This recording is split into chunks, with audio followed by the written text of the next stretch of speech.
검찰 비상계엄 특별수사본부가 군 수뇌부를 향한 수사에 속도를 내고 있습니다. 어제 박안수 육군참모총장을 피의자 신분으로 불러 두 번째 조사를 진행했는데요. 현장에 나가 있는 기자 연결해서 확인해 보겠습니다. 조성음 기자. 네, 서울중앙지검에 나와 있습니다. 검찰 비상계엄 특별수사본부는 어제 박안수 육군참모총장을 소환해 조사했습니다. 지난 8일 첫 조사 이후 두 번째 소환입니다.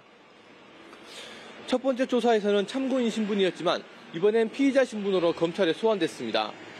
박 총장은 지난 3일 윤석열 대통령이 비상계엄을 선포했을 당시 계엄사령관으로 임명된 인물로 정당 활동 금지, 언론 및 출판 통제 등의 내용이 포함된 포고령을 발표하기도 했습니다. 검찰은 박 총장에게 결심지원실 내부에서 어떤 논의가 오갔는지, 박 총장의 명의로 나온 포고령이 어떤 과정을 거쳐 만들어졌는지 등을 집중 조사한 것으로 알려졌습니다. 하지만 박 총장은 윤 대통령의 담화 발표를 보고 계엄이 선포된 사실을 알았고 포고령도 직접 작성하지 않았다고 주장하고 있는 상황입니다. 지난 13일 긴급 체포된 이진우 수도방위 사령관에 대한 조사도 이어질 것으로 보입니다. 검찰은 이 사령관으로부터 지난 3일 비상계엄 선포 뒤 병력이 국회로 출동했을 때 윤석열 대통령과 통화하며 끌어내라는 지시를 두 차례 받았다는 취지의 진술을 확보한 것으로 알려졌습니다. 검찰은 이 사령관이 계엄 선포 전부터 계엄 작전을 알고 있었던 정황도 포착한 것으로 알려졌습니다.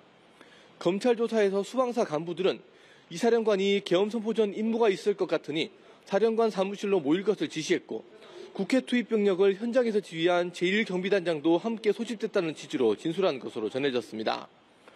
검찰은 체포 시한이 끝나는 오늘 오후 9시 전까지 이 사령관에 대한 구속영장을 청구할 방침입니다.